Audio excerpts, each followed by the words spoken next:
Welcome to the Independence by Design podcast, where we discuss what it means to be a business owner and ways to get unstuck from the day-to-day so we can design a business that gives us a life of independence.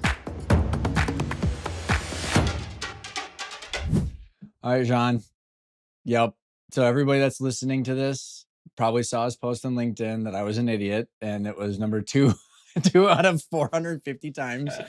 Only the second time I forgot to hit record. And so what did I call it? What's that sand thing where you make all the sand and then you brush it up right away? I posted on your LinkedIn. Yeah, you posted on my LinkedIn. I can't the mandala or whatever. Yes. Like, yeah, it's beautiful, and no one will ever hear it. So I am really, I've thought a lot about it for the last 10 days that I've had to ruminate on the fact that I didn't hit record on our last podcast. Is different. We're going to capture your new journey of taking over Small Giants. I'm going to be interviewing Paul Spiegelman this week, actually. Why don't you just give a quick background of, like, I'll put the link to your previous podcast. You don't have to give the whole story because you were on the show before, but you were a business owner. Give the story arc of like what you've been doing before this opportunity of taking over Small Giants came to you. Yeah. So quick one, was a business owner.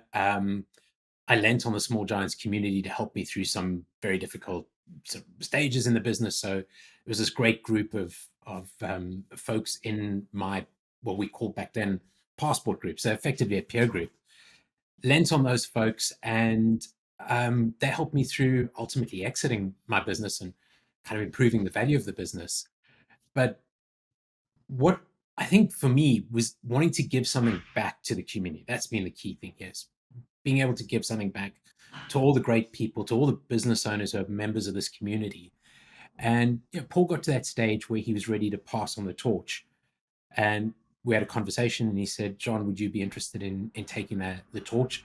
Up until that point, I'd been coaching business owners. So I'd exited my own business and moved on to using tools like Metronomics to help business owners grow up their own businesses, to form good leadership teams, to kind of find the traction or the momentum that they're looking for in terms of building the value in the business. And then ultimately, if they wanted to exit or pull back a bit, they were in a position to do that. And when Paul reached out to me and said, "Would you be interested in taking the torch and leading the Small Giants into the future and serving the community?" it was something I jumped at, and I think I've wanted for a few years. So yeah, that's how I found myself where I am right now.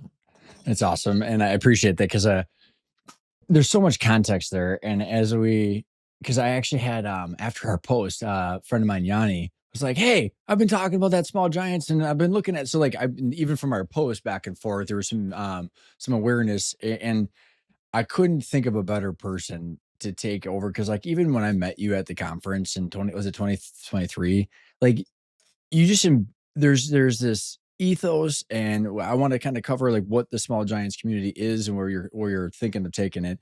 Is it's hard as I'm trying to describe it in words, like how to describe the people that I met there, Jean, is just difficult.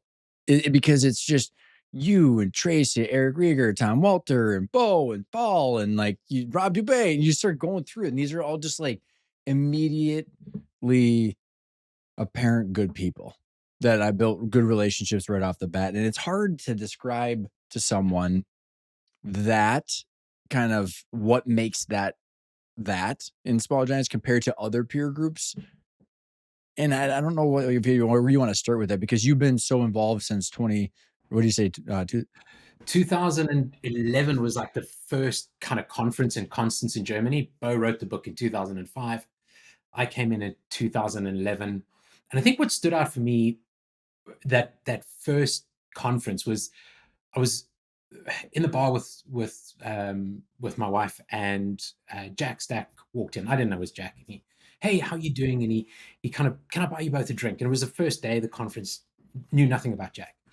And he bought us a drink, and he sat there, and he was so deeply interested in my business and what I did. And for those who are listening, Jack went on to found Great Gamer Business, and He's awesome. Father of open book management, right? Mm-hmm. So that stood out for me straight away. The kind of people who were attending were part of this first gathering, this conference, and we all started to get back together every single year. And these so you were literally at the inception point. At the inception that was point, yeah. Okay. right back then. And you there's this level of vulnerability. So everybody's very open and very vulnerable, but there's a sense of belonging, a sense of comfort in being able to share what you need to share.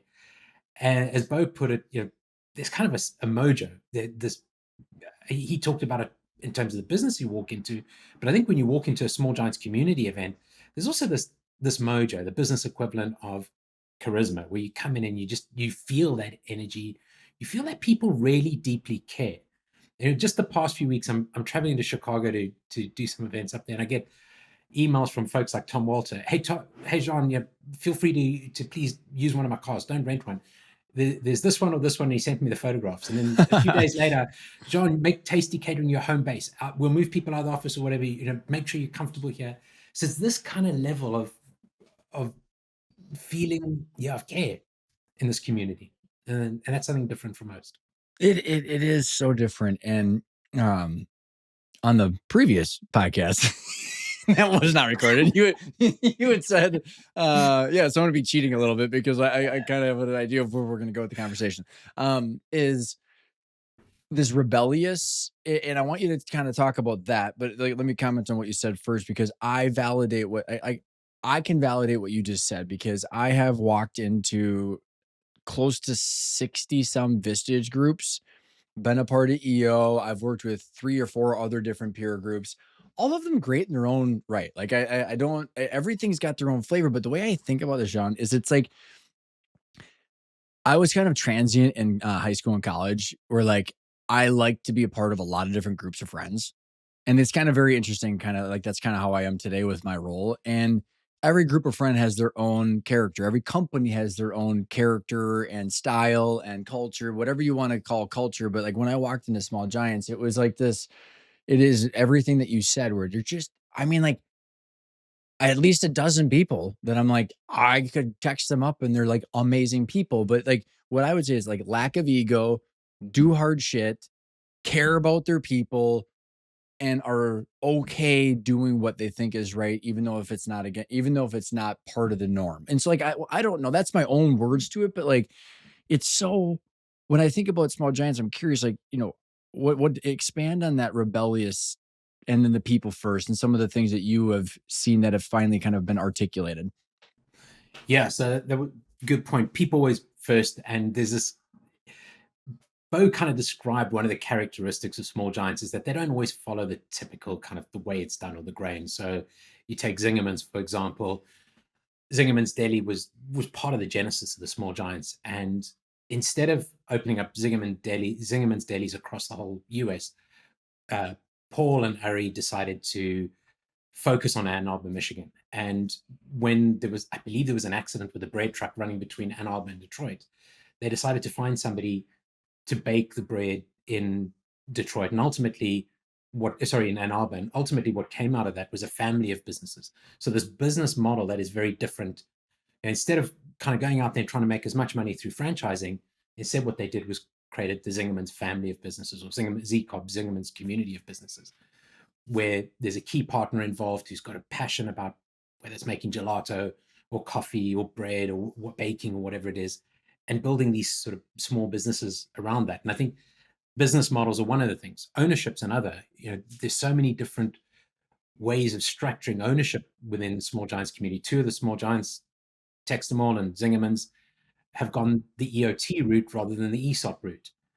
Some of the Small Giants have tried to figure out how they can even kind of create something completely different. What do you named it? What was it called? I can't remember what I named it. Was like employee. Oh God, you had it was the best, like you a made up word of whatever ownership opera. I've been trying to remember what that was. Oh God, that was great. But to your point, it was just like it's a creative way of structuring ownership based on people being first. And like, I read the book Conscious Capitalism. It's like the things that like if I were to say, okay, well, what do I believe in? There's always like people I think look for the heuristics or a shortcut of saying like, I would say conscious capitalism, Small Giants, employee ownership are things that are kind of like baked into kind of how I view business and people. And because the company is an organism, but because Small Giants community thinks that way. They do things different because they're not, what did Jack Stack say on my podcast? He was like, the Inc. 5000, 50% of them can't pay two payrolls or something like that. It's like, it's not the ego, it's for the people in the ecosystem of the company first, which does look like it goes against the norm of Yeah, I think fundamentally narratives. it's putting people before everything else. Yeah, looking after people and making sure. I mean, when Bo wrote the book, it was being great rather than sort of growing for the sake of growth. But I think one of the big characteristics of small giants is they are there's very intimate relationships with their employees, and people come first, and very intimate relationships with the communities, and the community shapes the business as much as the business gives back to the community. So we think about giving back to the community. These are kind of businesses that are shaped by the community as much as they give back to the community, and that's something you don't often see as well, where there's this kind of asynchronous flow of molding a business as part of that community. And Bo talks about some great businesses in his book and how the community have shaped them. And I think that's a common characteristic of a small giants businesses. And we're just on a call right now talking about getting our September CEO event together and working with Textamore, and sort of there's no limit to how they help not only us but other businesses. They were just talking about having a group of, I think, healthcare providers come and visit their company, or just having people drop in on a Wednesday to observe how they run their meetings. I mean, these are kind of being very vulnerable, and hey, come and see how we do it. Very Mhm. open. So yeah. Well, I can't remember because I've interviewed Bo a couple times on the show, but one of the podcasts I titled was "Can you finish big and be a small giant?" Because it's like this weird. It seems like a paradox, but it actually, through employee ownership, through ESOPs, EOTs, or co-ops, or honestly, there's so many different ways, Jean, that like that's why I am so encouraged with, like, so I literally, before I jumped on with you, I got off with my weekly call with my coaching clients, and we were diving into like where, from cash flow from operating activities. I mean, this is getting geeky, but like, in the cash flow statement, like everything above that, is all operations. But after that, after cash flow from operating activities in the cash flow statement, are all ownership decisions. How much debt do you take on? How you're handling your taxes? How are you handling reinvestment? And then the cash that's in the checking account after everything's said and done, what do you do with it? And at the end of the day, it's just like a company is a series of decisions from ownership to say, do we prioritize people? Do we prioritize our community? And I think people they pretend it's more complicated than that. And it's like, well, you can just, so like your incentive, or if the goals are revenue and employee count, Inc. 5000 to sell the highest bidder, you're gonna have to make trade-offs to do that. Versus like, hey, we're gonna do stuff that is not necessarily cost cutting or optimizing the checking account today, but people deliver value with the community, and then cash will end up in the bank account after a series of time. So I say all that because like it sounds like I'm trying to, for the people listening in, or just my thoughts of like, it sounds fluffy, but it's really practical. Yeah, and I I think think. when you talk to Paul, ask him to confirm what I'm telling you here. But Beryl Health, Paul talked about having this kind of circle of, well, I forget what he comes to me. But essentially, you're putting your employees first. So you're reinvesting Is into the your filter? employees. You said like the filter? It was he calls it the circle of growth, I think is Okay, what okay. Paul called it, if I've got the term right. But essentially, he was driving with his CFO at the time, and his CFO turned around and said, Paul, I get it. You got this, there's a circle of growth. We make money, we reinvest it into our employees and look after our employees, and they do a phenomenal job, and that the customers love it and they grow, and then we kind of keep going around and we keep investing. But the end result of that is, I think, in their market, ultimately, I think he sold for a 22 times multiple, and that wouldn't have happened if he hadn't been investing and putting people first. And I think that's where you see that result, and the people, low turnover as well. Well, People and that and then I think what's fascinating with it as we talk about like where you're. I want to make sure that we get to kind of what is Small Giants and what's the kind of set of services, not even services, but like ways people can interact. But then kind of where you see it going, Jean. And to comment before we go that direction, the sale, and I think, whether it's Eric Rieger, who did an ESOP, or Tom Walter, who has his own unique. God, I wish I would have figured out what you said. Is like, but the ownership structure makes those decisions about where to reinvest, and so that's why I think there's a high ratio of more employee ownership or others, because at some point there's going to be someone else making those decisions of what to do with the cash, right? And so like protecting that decision making and it is protecting identifying the values and then protecting that. And so I see, a lot of the ESOPs, employee ownership trusts or co-ops or whatever it might be, because they're trying to, on the ownership decision side, make sure that they're protecting that. I mean, have you ever done any kind of studies, or like what's the ownership structure? In terms of Like what's the percentage of ownership structures, or where people are headed, or like, what the conversations are most heightened? within the community, Yeah, yeah.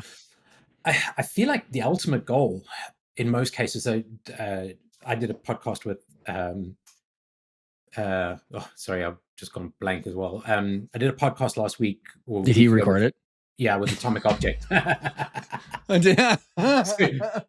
And you with, recorded it, so recorded with Carl Erickson, and it just went out yesterday. So that's awesome. My friend Josh, they called it cooperation because Josh Golden from Table XI ended up doing an ESOP, and Atomic Object. They've known each other for decades. So it's super great. I had lunch or a dinner next to him and Bo at the conference. so like they did a whole different model where I think 80 people own the LLC out of 120 odd. So there's actual ownership of the LLC. But to your point, 80 out of like 120 or something. So that was kind of like, what do we say? Yeah, DIY sopping it or whatever it could have been. It'll come to us. Yeah. But Eric Rieger's on his way to being 100% employee owned. I think that's his ultimate goal. When I speak to Matt Hoying from Choice One Engineering, they've got a whole other ownership route where they're also working toward having majority ownership, and there's a mechanism for how they do that. Textamore, they went down the route of doing an ESOP and kind of pulled back and went EOT instead, but they're moving toward 100% employee owned. So from what I've observed within the Small Giants community, at least, Huge correlation. yeah, and there's a move toward employee ownership. And I think the key reason for that is we want to, like Eric Rieger talks about, bridge the gap between the sort of wealth gap between the haves and the haves not. And one way of doing that is through employee ownership. The other thing is that the world's changing so quickly, and these businesses are an integral part of those communities. And when I was talking about how the community shapes the business and the business shapes the community, when you pull that business out of the community, then you lose jobs, you lose sort of. I think it's Jean. I think it's a company is an organism that if you take it out, all of the interactions of the suppliers, the vendors, the customers, everybody. There's all of these things that are happening, and you're extracting something out of its habitat, and then there's a void there. I mean, like, it's undoubtedly there's a void there, and identifying, that's why I like the sixth. It's the wind of the sixth power or whatever in conscious capitalism. Where like you're identifying these are real relationships that should be identified as important or not, and so that way they can be used as a decision making framework for when something comes down. And it's yeah, it's fascinating, isn't it? Yeah. What do So you I mean, think about? no, I was just going to say, I think you nailed it when you tear something out, and so many owners are just kind of, well, you hear the stats, 80% close their doors or whatever those stats are, whether it's 70 or 80, it's still a big number.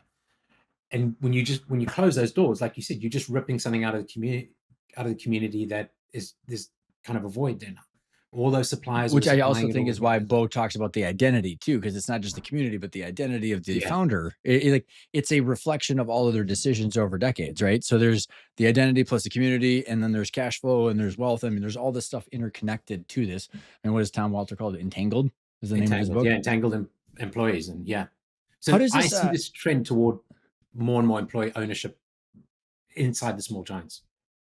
how does this, like, when you look back at your business, what would you done differently thinking about all this stuff? Like, I mean, is there a couple things you would have done differently? I think there's different phases of our lives, and when we're younger, we are hell bent on growth and making money and building an empire and doing all those kind of things. That's kind of where I was, and I was at the center of everything. If, where I am now, I see the importance of creating a business that's actually going to exist without me, that has a good, solid leadership team. Yeah, I think for everybody, it's up to them to decide whether or not they're going to exit the business via sort of selling doing a strategic exit or private equity, or going the employee route. But I think the difference, if I look at myself when I was younger, was grow, grow, grow. So chase revenue, chase profit, kind of just chase the outputs, and to at whatever cost. Whereas I think thinking differently now, it's about people, and it's about, as you said, business is an organism, and how do you kind of grow that without turning it into a Frankenstein or some giant that It's well put. I really mean that. and I you would don't I would realize agree that with you. growth costs. You've got to have cash flow right, and the more you grow, the more unstable things become. I think that's small giants is more about this controlled, intentional growth, which yeah, This was the yeah. What I find ironic about it, Jean, is that there's this theme that keeps popping up into my life recently of like, because I did it for many years where I would do things to avoid set of circumstances. And the shit I was doing would get me what I didn't want. yeah, and it was just like I was like, what is wrong with me? Like, well, how is this continuing to happen? And then so why I bring that up is now seeing that pattern in a lot of other people's behavior because I finally reconciled it with myself. Um, why I'm saying that is because the narrative that growth is the thing. Growth meaning revenue, like because like let's talk about the mainstream media. Growth is revenue, employee count, or fundraising. It actually is the most risky business and form of capital, which is why VC firms know that 1 out of 20 make it. yeah, Yet exactly. the thing that everybody wants, which I think is independence, freedom, longevity, and health, and peace of mind, doesn't come with that. And then yet the slow, small, giant approach, which people first, gets you good cash flow. Yeah, So like it's this weird it's the like, and I've always said, Sean, is like, if you're the most greedy SOB, you should be a conscious capitalism like small giant. Like yeah. it works. Yeah, and I mean, you talk about it an interesting way that small giants do things. Like Matt Hoying and Choice One Engineering have this filter that they put every decision through. So it kind of comprises of their core purpose, their core value. So hey, let's go and open a new branch, and we'll put it through the filter, see how that comes out. Whatever drops out, then they use that for their decision making process. It was the same thing with their ownership structure. When they decided to figure out how to do this ownership thing, they put it through their filter. And Matt at the outset said, hey guys, don't worry about the legal stuff for now. Just push it through the filter. Let's see what comes out that's going to work for Choice One Engineering.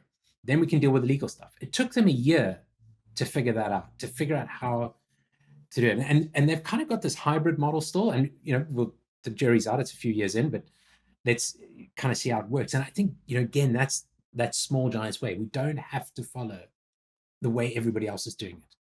We don't have to just chase growth. We don't have to structure the Which ends up business in that way. working and creating more valuable businesses too. Yeah. Because like I think the reason that like out of the few thousand people that have been through my workshops, John, over 50 or 60% of them would do some form of ESOP or employee ownership if they had the choice. But the cash flow valuation isn't enough for them to retire and step back. So there's either a constraint on cash flow or a constraint on equity. So then they have to make sacrifices to quote unquote retire, which is why I think the whole owner versus operator dynamic has to be addressed, because people can step back from their job and keep collecting distributions while growing equity and then share more in the equity if they can make, because everybody just needs to make sure their income's coming in. Then there's more options with the choices. But what's back to why I think it's so, what's a fascinating data point to me is, in order for a lot of the small giants companies to actually transact into EOTs, ESOPs, or the like, they have to be good companies, when all of the other companies actually can't do it because the shit's not worth it, because the cash flow is too unstable. So they have to sell their parts to other people. So it's very fascinating, where it just proves to me that they're really good companies. So the ethos and values actually work to create something that can provide for everybody. Yeah, and it's the kind of character of the leader of the company, the founder, who's open to learning. The glass is never full. They're constantly learning, and I think that's another characteristic that, if I look at the founders and the CEOs within small giants, they are people who genuinely have a hunger to learn. And the reason that they're at events or attending things or sitting together and having these deep conversations is that the glass is never full. They're hungry to learn more. And if we've mentioned Tom Walter a few times, but he got to an inflection point where he was kind of in that command and control style. And two people walk in and say, Tom, unless you change, we're out of here. And he knew right then, he just bought a new building and they were in debt. This was the last thing he needed. He was forced to change. He had to change the way he ran the business. And he becomes a leader who is driven by values and culture.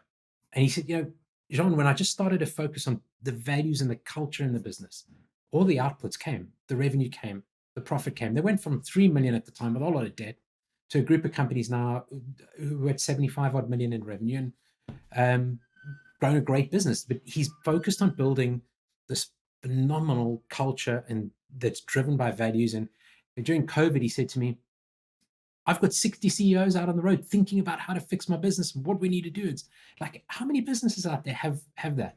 Have 60 CEOs kind of grappling with the challenge? It's when I think about that decision tree that he made, or you talk about some of these other examples you've given, I go back to what I was saying, where like, I think the definite, like the word faith keeps coming to mind. Honestly, it's like the trust fall, or like the true definition of faith is like, I don't like, this is me saying in my own narrative, like, I don't want to let go of control, because if I let go of control, then I'm scared for what could happen.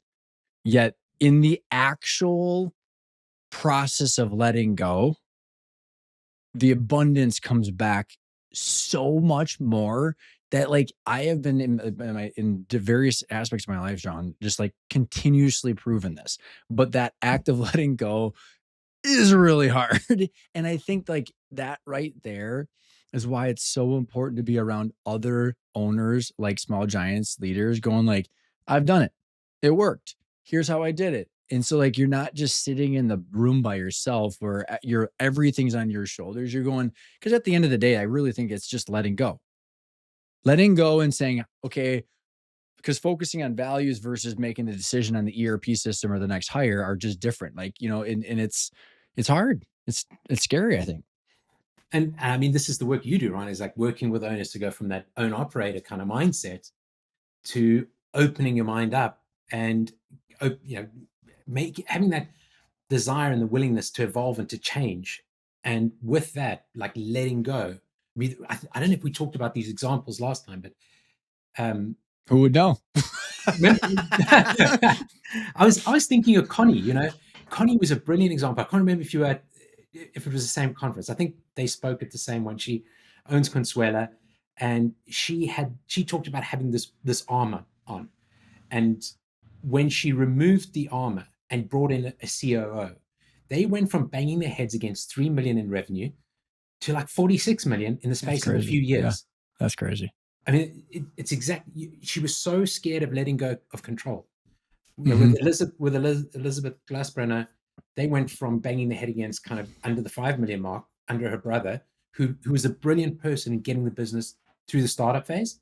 But when Elizabeth comes in and puts people first, and she takes over the reins of Smiley Technologies, they go from banging their head for years against the 5 million mark to kind of going up to 20 million mark, also in a short space of time. I think these are, when you kind of have that willingness to evolve and desire to kind of change and evolve, that's when the revenue comes, the profit comes. But Elizabeth focused on people. Connie It's left on that that faith farmer. though, right? Like if like, and Yeah, I think about like it's a big Rob step. Dubay. I mean, like Yeah. Rob Dubay and our whole last podcast is all about like letting go and energy, right? And I think it's very interesting, Sean, because like you as you talk about, what is Small Giants? It's an aggregation of people like this that think like this, and that is as when you say evolve, like so. Here's kind of playing around for a second with this letting go idea of being around other people. But like what I had to do, like, because I think that there's with all the podcasts I've done, I don't know if you ever heard of Allie Taylor. She wrote this book, and I met her through Bo. It's Orange Kiwi. Her and she, anyways, she wrote her dissertation on the role, identity, and fusion of the psychology of the owner, and how like so many of us as founders, we start our business because of whatever dysfunction in our past. Tried to prove someone that we wanted to do something, or a disproportionate amount of desire for freedom and not being told what to do, the e-myth, whatever the reasons are. I think they're intrinsic to who we are. But the moment that we get to a certain size, those become our exact weaknesses. And so our desire for control is exactly what got us there, but is exactly the thing that will keep us from prospering. Fuck. Yeah. It puts So, the lid and on us, right? It's like, right. It's like, but what's so like, it's what got us there. Like we couldn't have done it without that insane level of risk, tenacity, whatever it is. But then it's like, we have to let go to keep going. So, and I say that because like what I did out of my complete insanity is instead of dealing with the emotions of that, like probably Rob Dubay did way longer and more healthy than me. It was like, I'm going to learn everything so I can intellectualize the problem that's actually just emotional. And so like, and so like what I ended up doing is building that entire owner's playbook of all of the mechanics of the finance, the deal structures, and this and that, blah, blah. And it's like, so now that I did all that, it's still I just have to let go. So, but both of those things become, because doing that even by yourself is too lonely, even if I have all the tools. And that's where I think what you're doing with Small Giants, and this is where I think explaining what it is right now and what you want it to, or where you see it. And I know it's going to be evolving, but it's the playbooks that are mechanical, but then it's the community is that I think when I think about you and Tracy and Rob and all these people, it's the support group of like, there are other people that view the same thing that is helping me through this process that's tough emotionally. So I don't know if there's any comments, but that was my insight of just like, I just saw like, yeah, and I think you're right, Ryan. This community is sort of the kind of people you could pick up the phone at any time and say, "Hey, Ryan, I need some help," or "Hey, Rob, I need some help," or "Hey, Tom, I need some help." And people are there for you straight away, and they've been through this. A lot of them have kind of navigated some very difficult times, and with straight away will similar act as values. similar values. Yeah, I kind of listen to the mentor conversations because we have a group of mentors and mentees, and I listen to the difference that those conversations have for those mentees in their businesses, and the feedback is just phenomenal. You've got somebody who's been through it and is willing to get on the phone and say, "This is what I went through, and this is how I dealt with it," and you can be vulnerable with each other. I think that's something that's not always you don't always find in these kind of communities.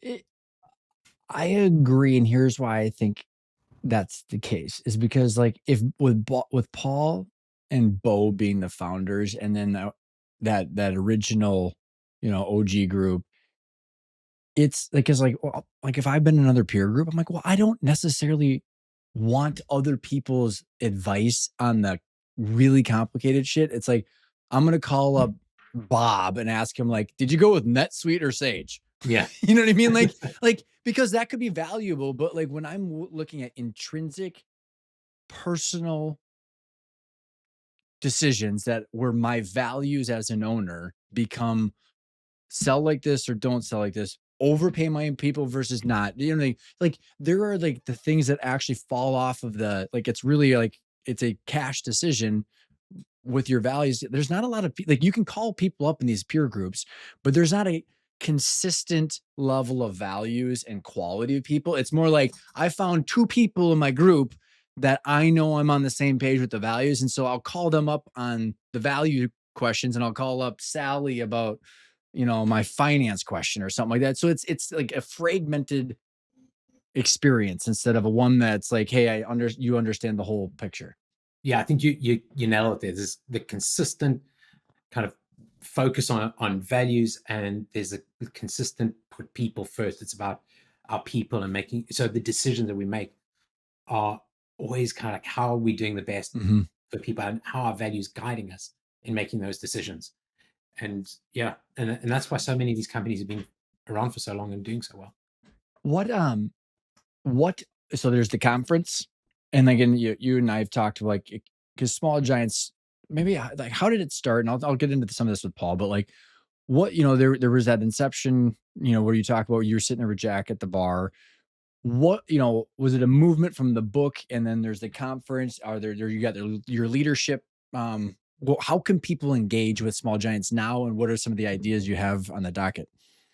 Yeah, so as I said, Paul's probably going to give you some brilliant stuff there, but basically he had read the book and a few folks got together and he kept nagging Bo and saying, we need to create a community here. There's so much value in this book, which ultimately is what happened. And the What'd your conference mom came think of it, by about. the way?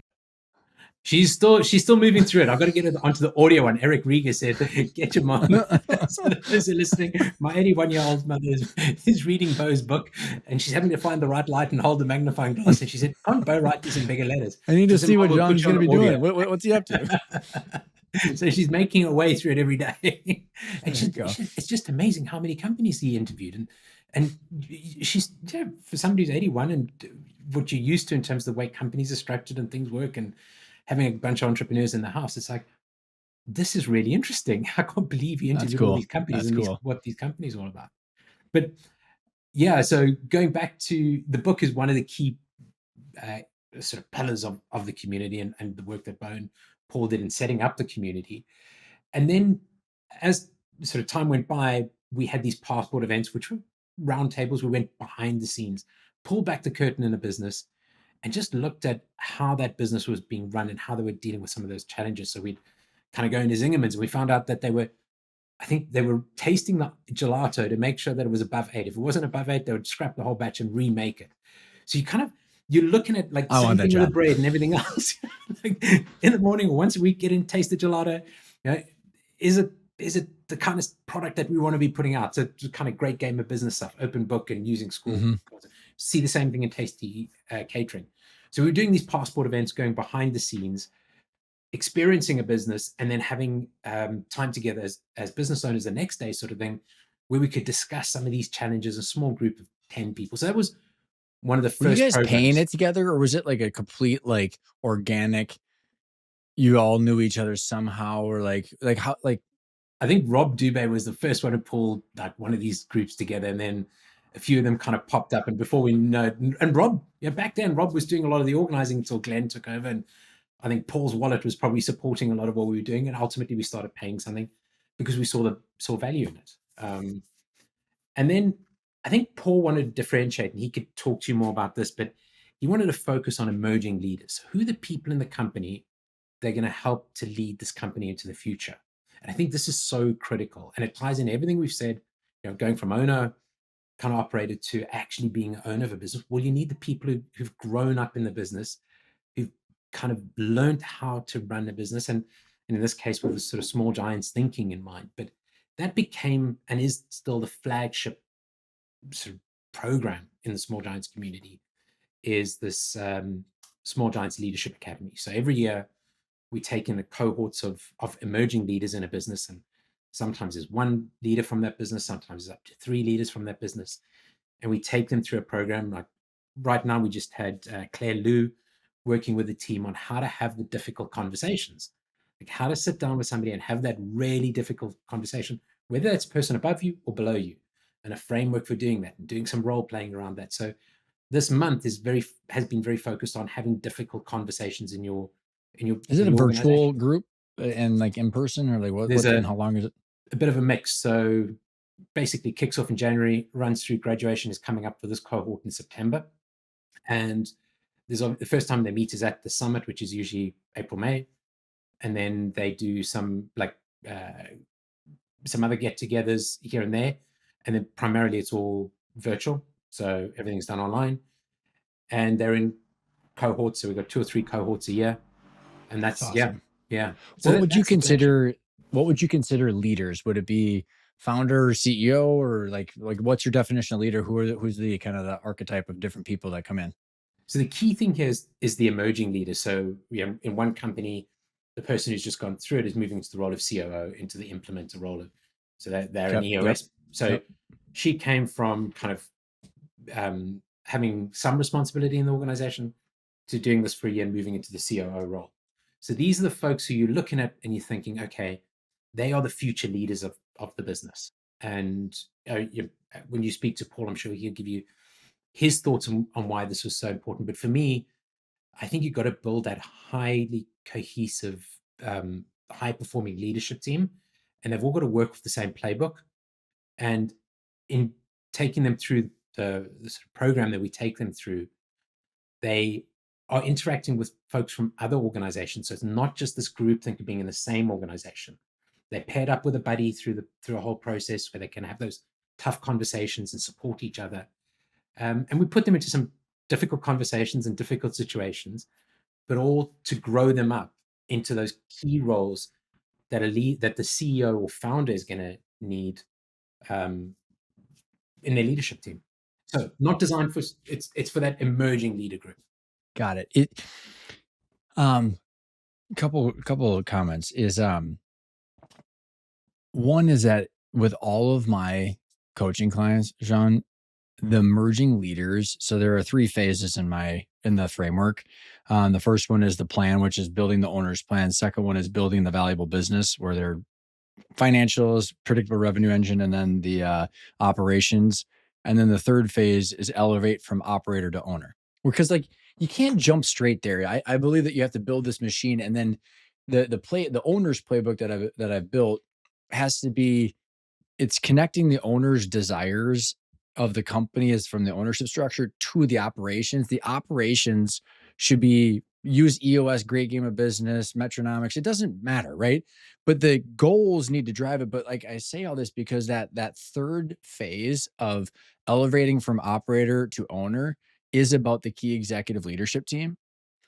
And now that I've been working with this cohort of people this long, Jean, that they're doing all the mechanical stuff, but then it kind of gets to this, like it finally gets to the people part and their own like their own identity. But the leaders, like I think is so fascinating what you guys are doing because there is a lot of work that needs to be done on the leadership side. Like everybody that I'm working with, it's like now I need to focus on my leaders because I can't even this machine that I've been working on, I need to hand off to someone.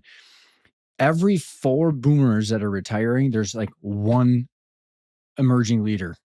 So like there's a huge scarcity. Because if you think about just the whole stats on the companies that we talk about every single day of the boomers that are retiring, well, it's like it's happening on the people side too. So it's like they're like, great, Ryan, this is great. Who's gonna run this now? Because like the concept behind my playbook is that you don't have to sell. You just have to like understand your distribution and your equity goals. And as long as you have enough distributions to cover, call it a quarter million, half a million, million, whatever it is, while you're paying your leaders, you can actually keep the business and do, think about the owner's playbook. Well, what I've seen is like other emerging leader or leader programs are like you go to camp, you like learn these personality tests, and then there's nothing. Or you go to a peer group for emerging leaders, and once a month they get some idea, but they have to figure out how to synthesize it themselves. There's no curriculum. So I think it's very fascinating what you're doing because it's a long way of saying, Jean, that I think the leaders is going to be one of the biggest talent wars coming up over the next 5 years and having an actual curriculum that has like, here's how to do that instead of just letting it all land on the people's shoulders or the owner or the executive. I think it's going to be a big deal, man. And I think we make the wrong decisions about a lot of the people we hire until we figure out this question of, okay, I want to shift from being the owner operator into the ownership role. So we've now probably gone and hired, we need somebody to run sales. Let's go find a salesperson. And that salesperson comes in and they're really good and they sell like hell, but they don't align with the values of the organization. And you kind of find yourself in a situation where you have this person, but you don't really think that they It's like like too the much person. They're work to just like, replace them. You're like, I'm going to have to go back 18 months and I don't have to deal with this. And so you like lie to yourself for another exactly. year. But I mean, it's when you kind of make that shift and you say, okay, I now need to bring myself out of that role, and I need to find the right people and put the right people in place. Maybe I've got some people in the organization that are actually really well aligned with our values, but they just need to kind of grow up in terms of how They need a to run a roadmap. business, roadmap, and grow them up, or hire the right people, bring the right people in. But yeah, I agree with you. Our goal with the Leadership Academy was to lift up that next layer, within the Small Giants company. So many of those people have been there and have been loyal and kind of connected, deeply connected with the values and the mission of the organization. What we really needed to do is just kind of start lifting them up to be able to step into I leading. think it's fantastic. I really Yeah, do, because it's another reason that I could see the correlation with how many ESAPs. Because, like, I mean, you still need a leadership team if you're going to do that, right? Like, you need someone to run the business if it's not going to be you. And so you've got the annual conference, you got this emerging leaders academy. we have a circles one that kind of connects to the Leadership Academy. So once you graduate, you can go into circles and you have this ongoing kind of education. So we keep working with the team, so you can graduate and go into circles. And then we're looking at bringing back the passport events. So we're going behind the scenes at different businesses. We're in Chicago next week, I think. Yeah, next week we're in Chicago and doing a behind the scenes visit for folks in Chicago. So business owners spending a bit of time with a company. In this case, we're going to Cherry's Industrial, and we're doing a behind the scenes visit. How do they run things? What do they do?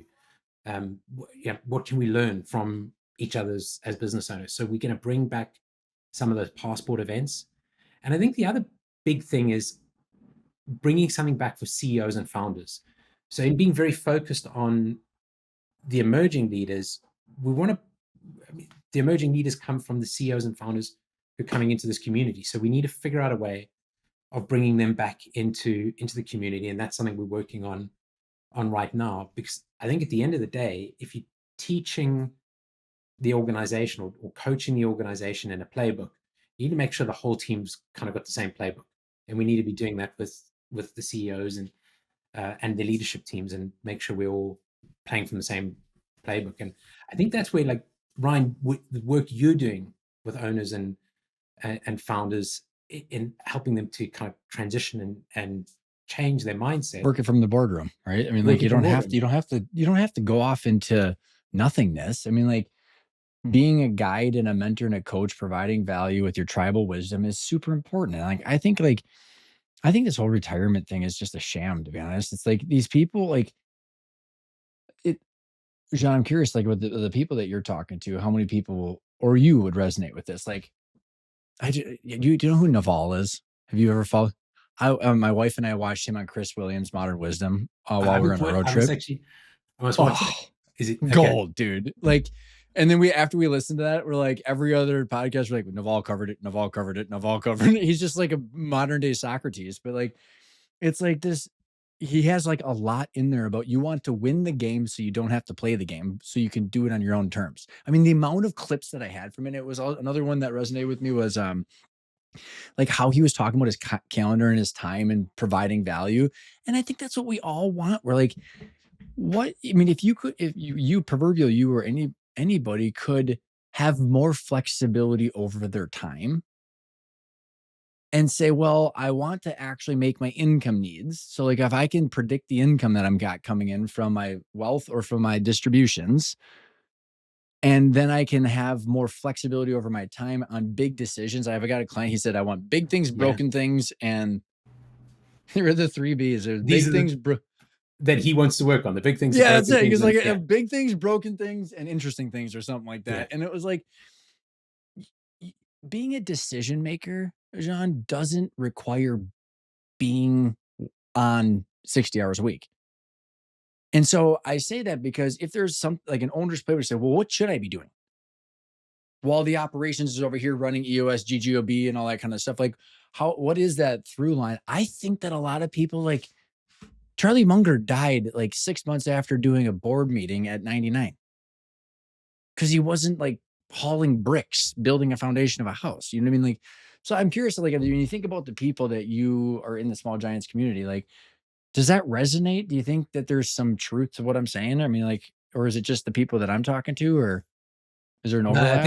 I think there's this, you know, there's this role that we have as entrepreneurs, business owners.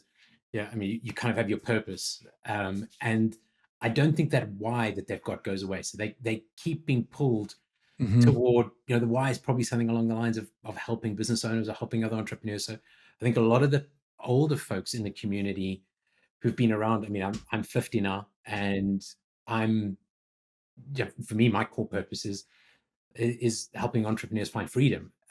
So that's what's kind of pulled and driven me for so many years. But I think, you know, you look at Tom Walter, you look at Rob Dubé, they've built businesses, but they've moved on to carry on helping entrepreneurs in other ways. And I don't think that those people are ever going to slow down. I think, as you said, they'll keep going until ultimately they close their eyes. You know, you take Bo Burlingham as well. He's not, he doesn't stop. He's had a stroke and he keeps going. There's a He's this having fun. Yeah, he's Why having would you fun. want to replace Why would that you ever happiness? exactly. And I think to your like the reason I bring this up is you talk about like doing something for the founders and owners. It's like because I think that's been the one I love EOS. Like I've got so much respect for the system, but like the one dysfunction that I see is like this visionary integrator, these words. I love the book Rocket Fuel. I think it's done a lot of net positive, but at the end of the day, the way that Ryan thinks about it is like you have someone that owns an asset that's in the boardroom, and then you have a CEO, chief revenue officer, COO, and a CFO. Like you have an org chart that have, and they have a paycheck from a W-2 salary for trading their time for money. And then you have the ownership group. And like private equity makes this very straightforward. ESOPs force you to clarify this. But when you're in the owner in the boardroom, you can still provide guidance, value. Like the fact that like why Tom Walter would ever stop providing value because people like he is a mountain of wisdom. Why would we want someone like him or Rob or Eric to just disappear? It makes no sense. So there's a I think where I'm going with this is like I believe with this playbook and the new concept that I'm trying to promote is it provides someone a home for their identity and how to provide value and be involved in the community without feeling like they were ostracized and put into the corner for the rest of their life. Yeah, exactly. Because I think, you know, I was having this conversation with Davin, Savango, who created the Purpose Summit, and we were talking about it's not, you always have a purpose as an entrepreneur, as a business owner, as a husband, wife, whatever. But when you lose the why, that's where you kind of land up going, selling the business, going into depression or whatever. It's having that why. And I think so many of the people in the small giants community, because they put people first all these years, and because they put culture, the why is always there. It's always about helping other people. And when you haven't done that and you kind of go through that exit or that the transition or whatever, you don't have that why anymore because you kind of, your whole identity is connected to this business rather than something else, and helping people. And yeah, Well, I think it's interesting because I've got a client, and so many of mine are. I'm trying to think if any of them are small giants. They all have the we'll have to change that. yeah.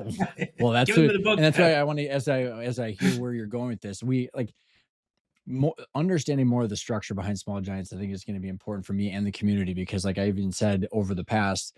Like, here I am, like, really good friends with, like, over a dozen small giants people. They've all been on the podcast, and I haven't known, other than the conference, what to do. You know what I mean? So, like, I don't know. Like I said, I don't know if that was my fault or if there was a miscommunication, but, like, what am I supposed to do? I'm sitting here go like, maybe should I call myself a small giant? Because even though I'm not paying someone something, am I still a small giant? You know what I mean? I just haven't known. But like all of my clients have the same qualities of what we're talking about. And where I'm going with about the kind of the ownership side is like there's a few of my clients that are going to be selling because it makes sense for their journey. Like there is no judgment because they've thought like all I want, Jean, is that they've thought through all of the trade-offs, all of the circumstances, and they've said, this is what's right and for these reasons. Camille was on my podcast too, and she sold to a third party and she did like, but she did it for the right reasons. And so, but like the other two-thirds of my clients, I was talking to one, his name is Darren, and he's like, yeah, the big things, the broken things. God, I got to figure out that he's going to be mad that I didn't think of the third, or I can't remember the Big third things, one. broken things, bold things. The bold. No, Yeah, obviously not. that's yeah, No. new things, big things, broken things. That's what it Okay. was. So we were talking about because now that he's got his three-statement model built out, he's got more planning. He's like, I said, Darren, like you don't need to be in the office to help with decision making because like the reason I call it like a decision making framework is it's like that's all owners of assets really do is decide how capital and time is allocated. That's but like you don't have to be on the NetSuite implementation or the new acquisition due diligence or on the quarterly rock planning. Like you need to be making sure that the time and the money, so time for the people and the money are going into the right things for the goal. But like you could do that technically from your boat. You know what I mean? Like not to say that you don't want to be in the culture, but I think there's more freedom over where you spend your time, like the physical location and what you're working on once you're in that space, which then it's like, I think so many people would be completely open to being in that role for a lot longer without selling the company because they're not burnt out of like, I don't want to do another ERP implementation. I don't care. You know what I mean? Like, I think it's just this burnt out part of the job that is actually what gets the best of most people. Yeah, I think you're right. I mean, Ryan, you went through that, and you go through ERP implementations and all sorts of. Oh my God. I mean, but I think you're right. When we as business owners, we want it controls the issue all the time, and it goes back to what we were saying earlier. You've got to let go of that control, and you fundamentally until you're doing that, the buck kind of stops with you. The decisions are being made by you.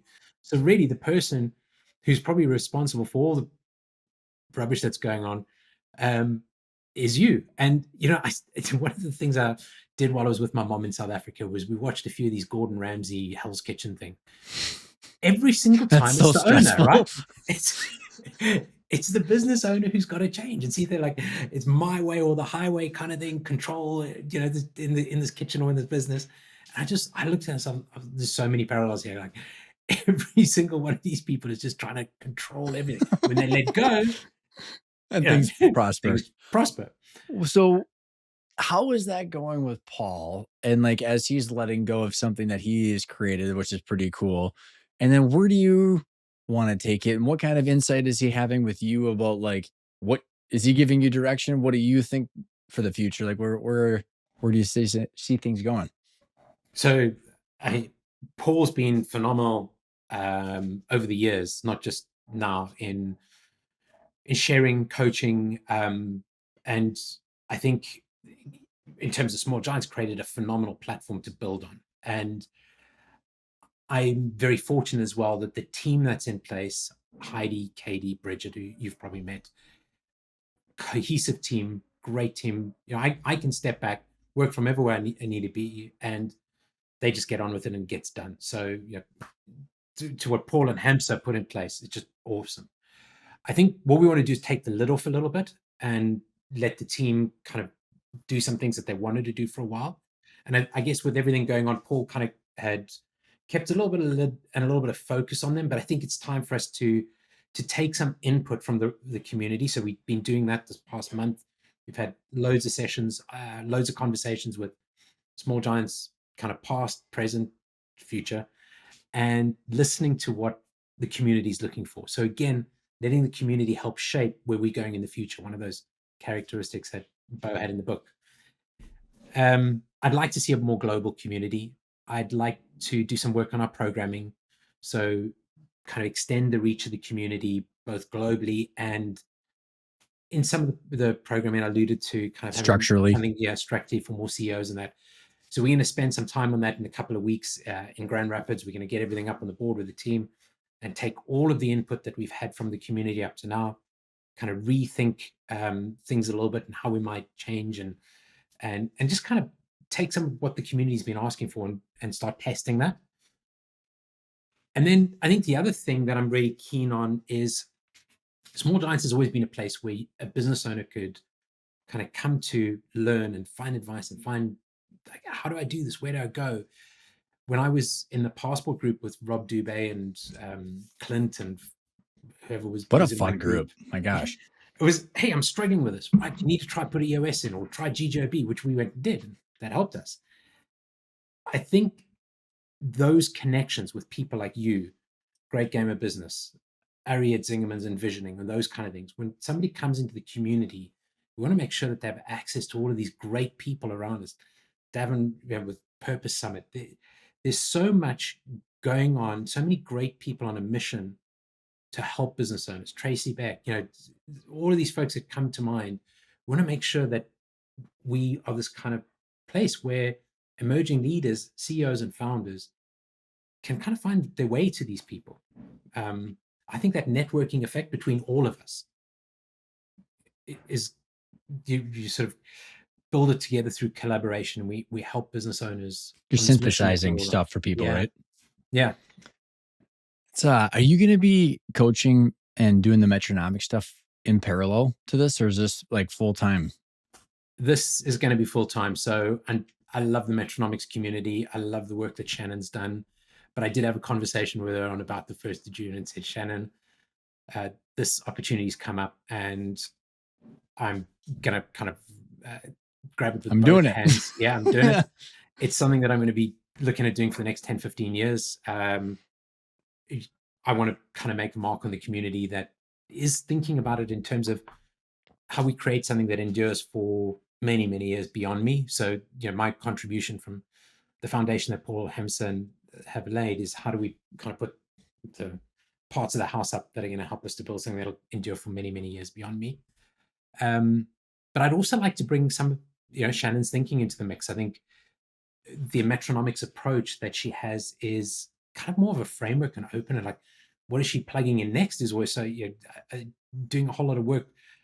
I interviewed Jeff Woods, the AI-driven guy who wrote AI. He's coming on. I'm interviewing next week or so. Yeah, he's brilliant. Awesome. So much energy, but she's not. How do we plug that into this metronomics framework? Because this is what leaders need right now. And I think I would like to bring some of what she's done and thought about into the community and shared with the community to the extent that they are interested in it. Yeah.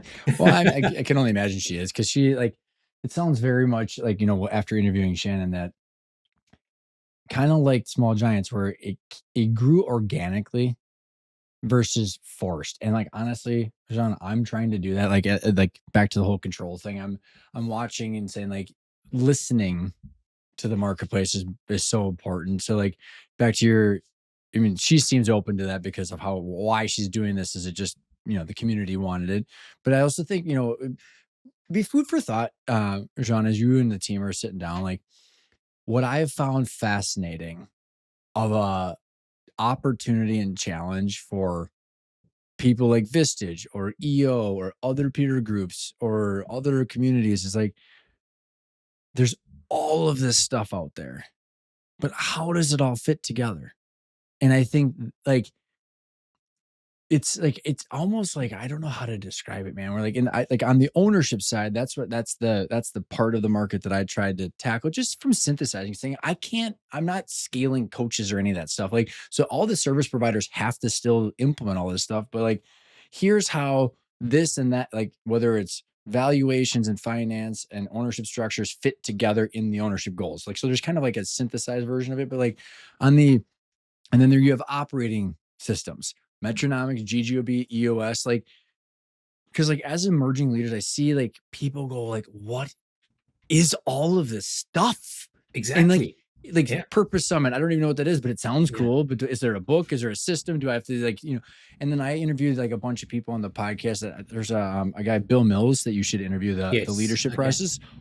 Did you wait aside? You guys talked, didn't you?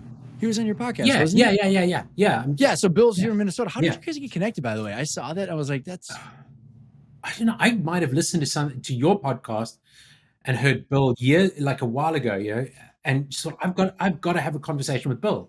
Yeah, that was how. Yeah. because like the reason I'm bringing this up, Jean, is like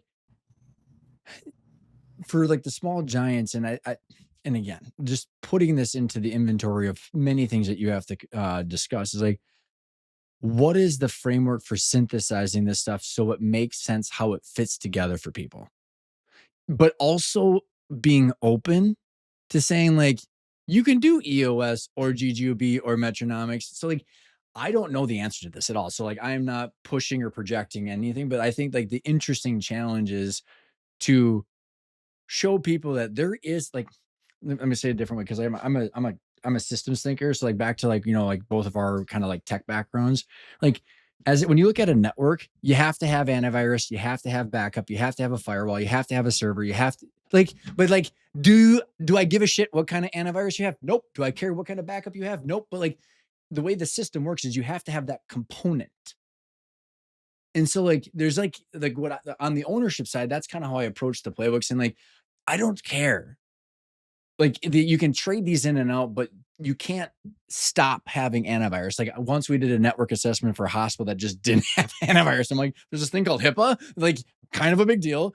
So like I say that like, for a synthesizer like you all, that's the challenge of is there a way to be flexible to interplace different preferences, but to acknowledge that you need an operating system or acknowledge that you need a leadership coaching program? I don't know. This is just kind of like this is the challenge that I've seen a lot of communities struggle with, because there's so much shit thrown on the members, and the members are left there going, I don't know how to synthesize all this stuff or what to do first, what podcast to listen to, what webinar to attend.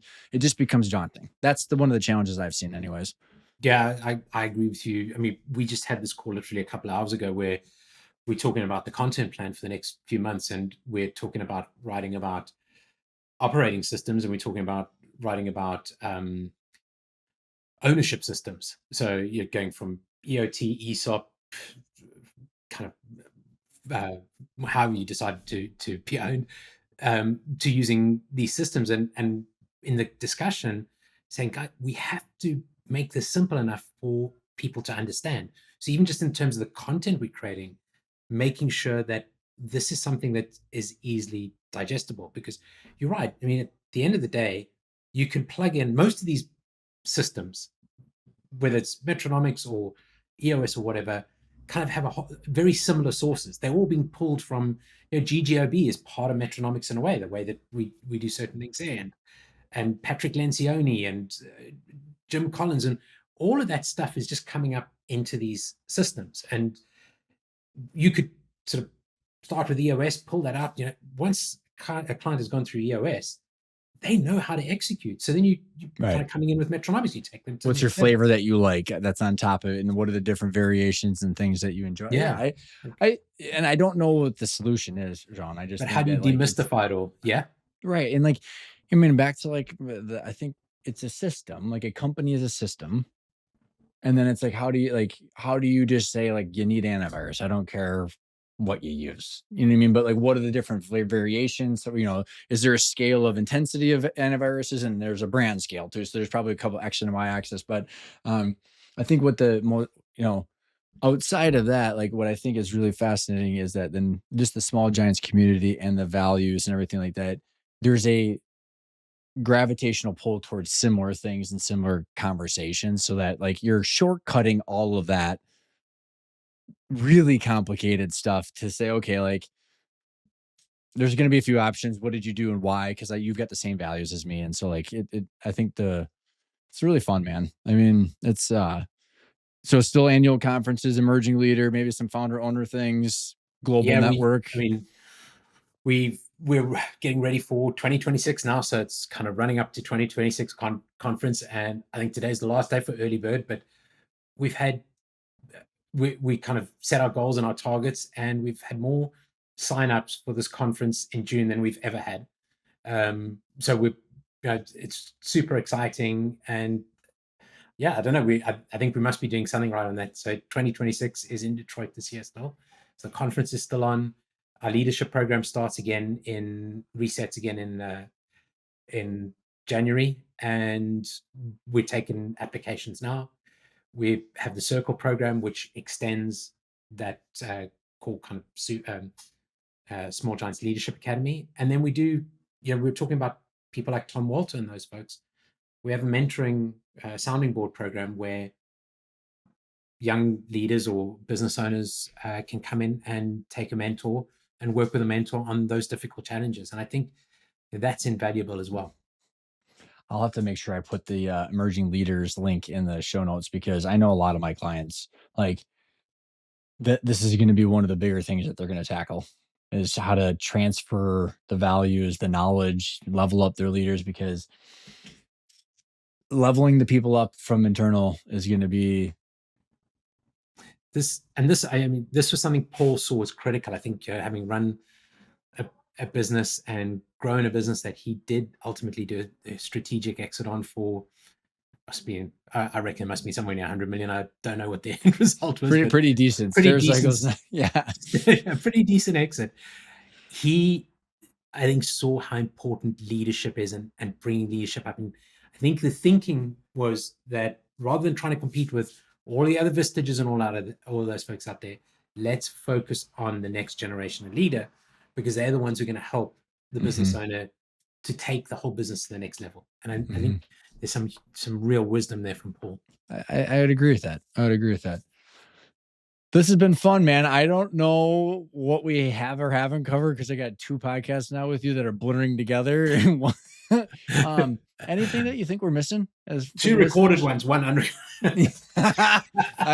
You have no idea how many times I've looked up, like, there's the red light. I can see it. I'm still panicking.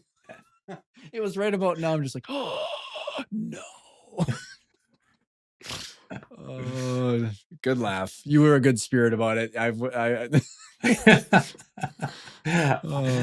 I don't think we've missed anything. I think the best thing for folks is to just jump in. One of the things that Bo said to me a little while ago is, and I think you talked about being a small giant. Like, is Ryan a small giant? I think that a small giant is a company, and sometimes that's a single person company who kind of espouses to the values that Bo wrote about and the characteristics of those business. And some of those businesses have gone from next to nothing to selling for hundreds of millions, so kind of grown up to that controlled process. It's a philosophy, right? It's a philosophy and an approach to growth that's more controlled and putting people first. I think Norm Brodsky was one of the original ones with City Storage. Cliff Bar, I think that we thought was going to kind of be an evergreen company, and ultimately was it Kit Erickson? His price was $2 billion, which was bought by Mondelez. And there's a price. My partner works for Mondelez, and now trying to figure out how to absorb all the tech and people into Mondelez is a price. Things come full circle. So, yeah, isn't that funny? Cliff was one of our early visits. We went off site, and I also think it's fascinating that the guy that wrote John Mackey, that wrote Conscious Capitalism, sold to Amazon. I mean, come on, like, everyone's got a price. Everybody has a price. It might be $2 billion or whatever it is, but you got a price. So Small Giants is an open community. You don't have to pay anything to join. There's no subscription, but we run programs. The thing is, if you're interested in, if it speaks to you and the book speaks to you, download the first chapter off the website. So you can start there. I'll put those links. Links in, and and I don't know if this is part of your program or but I think about it like as an ambassador, because that's how I view myself right now, as because I've got an assistant and a couple freelancers that work for me, but I view myself as an ambassador of Small Giants, where I could see a Small Giants company being whether they attended the event or not, there's this philosophy where they could be labeled as a small giant. And then Be interesting, kind of like, the gamification behind this. They're like the words. I think words matter, and I'm learning that Yeah, more you're and right. more than ever. Yeah, yeah. But I think the community, if if the values are something that you connect, feel like this is the kind of business I want to build, The conference then is awesome. Highly yeah, recommend that for everybody. brilliant. John, this is awesome, man. And it's Always. recorded. It's recorded. We'll have to keep this going, man. I appreciate you. I couldn't have been more excited when I saw the announcement that Paul and Thank you you. agreed on this. So congratulations. Best of luck. This is gonna be fun to watch you. Thanks, Ryan. Awesome.